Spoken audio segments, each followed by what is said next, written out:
When I think of peacock, I think of just, showing off. Right? That's how the old folks used to talk about it.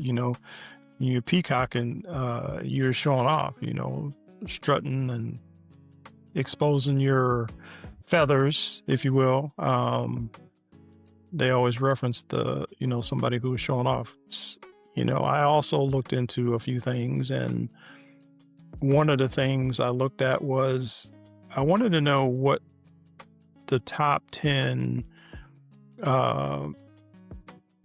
resolutions were, or what some of the top resolutions were. And I saw that, toward the top was weight loss and,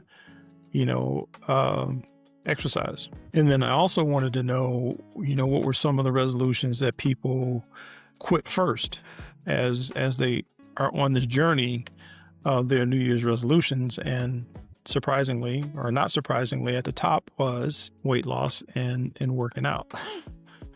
So, I think we have a propensity to, as you mentioned, to come up with all of these grand ideas of how we're going to change ourselves, change our situations, but then we sometimes fall short. And from what I was looking at or what I was researching is pretty consistent in the working out and weight loss arena.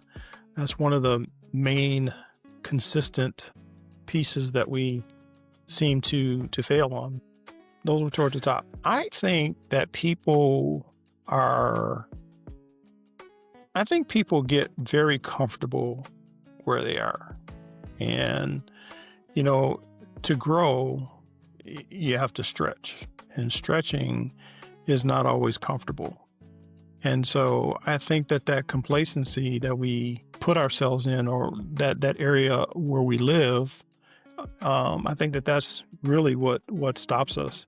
And I think we determine in a lot of cases, I think, not accurately, but we determine that the change is more difficult than the complacency or the space that we're in. And I think that holds a lot of us back from completing our New Year's resolution and, achieving some of those annual goals that we set for ourselves.